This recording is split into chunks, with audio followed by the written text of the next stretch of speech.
Hello दोस्तों, इस channel पर आपको बिहार बोर्ड के जितने भी गेस्ट पेपर है, जितने भी स्टडी मटेरियल है, सारे प्रोवाइड किए जाएंगे। आप प्लीज़ चैनल को सब्सक्राइब करें। आज हम आई हैव ए ड्रीम का समरी करने वाले हैं। ये समरी एग्जाम में 5 मार्क्स में पूछे जाते हैं। क्लास 12 के इंग्लिश बुक में 11 चैप्टर है और इसी सारे चैप्टर में से किसी 3 चैप्टर का आपको समरी लिखने दिया जाता है, लेकिन आपको उसमें से एक ही लिखना है और जिसमें आपको 5 नंबर मिलेंगे। तो आज हम आई हैव ए ड्रीम यानी मेरा एक सपना है का समरी करने वाले हैं। अगर आप इतना कुछ एग्जाम में लिख देते हैं तो आपका 1 मार्क्स भी नहीं कटेगा। I have a dream is an important speech of Martin Luther king junior. यह एक बहुत ही महत्वपूर्ण भाषण है जो कि 1963 में दिया गया था मार्टिन लूथर किंग जूनियर के द्वारा। In this speech junior describes the pitiable condition in America. Pitiable का मतलब होता है दयनीय, दुखद, यानी जो देखने लायक ना हो, इतनी बुरी स्थिति कि आपको देख के दया आ जाए उस पर। इस स्पीच में वो बताते हैं कि अमेरिका में किन किन जगहों पर बहुत ही दुखद स्थिति है, एकदम दयनीय स्थिति है। He wants to see his country free from racial discrimination. Racial का मतलब होता है बिलोंगिंग टू रेस और रेस का मतलब होता है जाति, यानी जाति को लेकर वहाँ पे जो भेदभाव लोगों के साथ किए जा रहे हैं। जूनियर चाहते हैं कि ये भेदभाव उनके देश से ख़त्म हो जाए और ये भेदभाव है ब्लैक्स और वाइट्स के बीच में। वहाँ पे कुछ गोरे लोग हैं और कुछ काले लोग हैं। ये जो गोरे लोग हैं ये तो उन पर जो उस देश पर जो उन्होंने शासन किया था वो है, और जो ब्लैक लोग हैं वो वहाँ के नेटिव पीपल हैं। तो इन दोनों के बीच में जाति को लेकर, रंग भेद को लेकर बड़ा ही दिक्कत है उस देश में। तो उसी की बात यहाँ पे जूनियर कर रहे हैं। Through his speech junior raises his voice for equality and right for Negro in America. अपने भाषण के जरिए इक्वालिटी यानी समान अधिकार, सबके लिए बराबर अधिकार, सबके लिए बराबर अधिकार की मांग करते हैं जूनियर। और वो चाहते हैं कि इस देश को जो निग्रो हैं, अमेरिका के जो निग्रो हैं, उन्हें पूरा अधिकार मिले। यहाँ पे अधिकार की बात की जा रही है, इसका मतलब साफ है कि निग्रो के पास अधिकार नहीं है। अब ये निग्रो हैं कौन?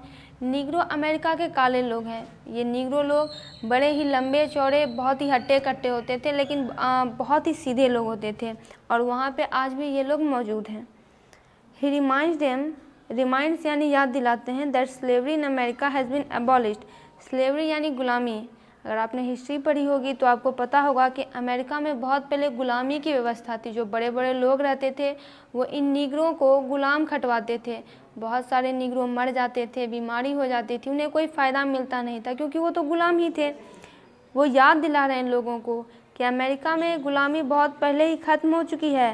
But Negroes are not free. लेकिन निग्रो को कोई स्वतंत्रता नहीं मिली है। They live in गेटोज़। गेटोज़ का मतलब होता है स्लम एरिया। स्लम एरिया में ऐसा स्थान जहाँ पे कोई और जाति न रहती हो। इनके लिए एक अलग सी बस्ती है, एकदम गंदी बस्ती, जहाँ किसी चीज़ की सुविधा नहीं है और जो कि रहने का जगह है लोगों को, वहाँ से इनको पूरी तरह से अलग रखा गया है, आइसोलेट कर दिया गया है। They find no justice. उन्हें कोई भी न्याय नहीं मिल रहा है। There is justice in America. America में पूरी तरह से न्याय है। But Negroes are deprived of it. Deprived का मतलब होता है वंचित होना, लेकिन निग्रो को कोई भी न्याय नहीं है। America is a rich country. America एक अमीर देश है। But Negroes live in poverty. लेकिन निग्रो बहुत ही गरीबी में रह रहे हैं। They are treated as slave in their own country. उन्हें अपने ही देश में गुलाम मान लिया गया है। Social and economic justice is a dream for them. Social, सामाजिक, इकोनॉमिक, आर्थिक, ये न्याय उनके लिए एक सपना ही है। So King Junior asks them to continue their struggle for justice and right. इसीलिए जूनियर उन्हें कह रहे हैं कि आप जो ये संघर्ष कर रहे हैं, हम जो ये संघर्ष कर रहे हैं, ये हम न्याय के लिए कर रहे हैं और अधिकार के लिए कर रहे हैं कि निग्रो को न्याय मिले और अधिकार मिले। He advises him to keep their fight non violent and discipline. Advises यानी सलाह देना, नॉन वायलेंट यानी अहिंसा, डिसिप्लिन यानी अनुशासन। वो सब लोगों को सलाह दे रहे हैं कि आप हम जो ये संघर्ष कर रहे हैं ये पूरी तरह से अहिंसात्मक होना चाहिए, इसमें मारपीट नहीं होनी चाहिए और बिल्कुल ही अनुशासनात्मक ढंग से होनी चाहिए। He asks people to maintain a good conduct. Conduct का मतलब होता है आचरण। वो लोगों से कह रहे हैं कि आप अच्छा आचरण करें और हेट्रेड यानी नफ़रत और इनेमिटी यानी दुश्मनी से बिल्कुल ही दूर रहें, इन चीज़ों से बिल्कुल ही दूर रहें। आगे बढ़ते हैं। आगे है कि junior says that he has a dream. Dream यानी सपना। जूनियर कहते हैं कि उनका एक सपना है। He has a dream of seeing Alabama as a developed state. Alabama America में जगह का नाम है। वो चाहते हैं, मेरा एक सपना है कि अलाबामा एक विकसित राज्य बने। ही has a dream that one day white boys and girls join hands with black boys and girls. Join का मतलब होता है हाथ मिलाना। उनका एक सपना है कि एक दिन ये जो वाइट बॉयज़ हैं और ब्लैक गर्ल्स हैं, वाइट बॉयज़ और गर्ल्स, ब्लैक बॉयज़ और गर्ल्स दोनों आपस में हाथ मिलाए, यानी ये जो रंग भेद की नीति है वो समाप्त हो जाए। He dream that the son of former slave and the son of former slave owner. Former का मतलब होता है पहले। वो यहाँ पे कहना चाह रहे हैं कि ये जो फॉर्मर स्लेव यानी पहले जो गुलाम के बेटे थे, जो पहले गुलामी करते थे, जिनके पिताजी अब उनके बेटे हैं, और जो कि गुलामी खटवाते थे, जो कि मालिक थे, उनके बेटे, ये दोनों आपस में हाथ मिलाए। ये दोनों एक साथ बैठे और आपस में दोनों एक दूसरे को भाई माने। He has a dream that all the people of America will walk together। उनका एक सपना है कि अमेरिका में जो सारे लोग हैं एक साथ वॉक करें, एक साथ चलें। Junior is sure that in spite of difficulties and frustration. Spite का मतलब होता है के बावजूद, डिफ़िकल्टीज़ यानी परेशानियाँ, फ्रस्ट्रेशन यानी परेशानियाँ, सिचुएशन विल चेंज। उनका मानना है कि भले ही बहुत सारी कठिनाइयाँ हैं, बहुत सारी दिक्कतें हैं, टेंशन है, लेकिन ये जो स्थिति है ये एक न एक दिन ज़रूर चेंज होगी।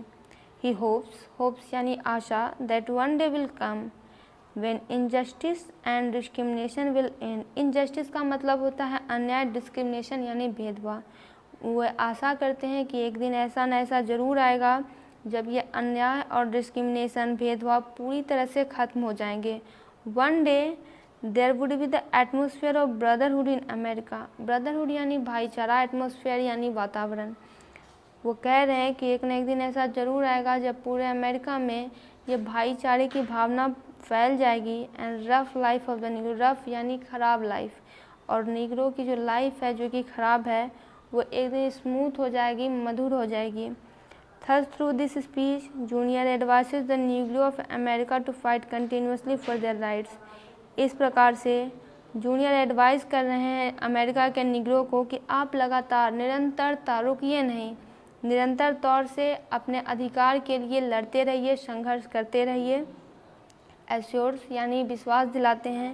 ही assures the blacks that one day will come. वो ब्लैक को ये एश्योर करते हैं कि एक दिन ऐसा ज़रूर आएगा जब उन्हें उनके अधिकार और उनकी आज़ादी दी जाएगी।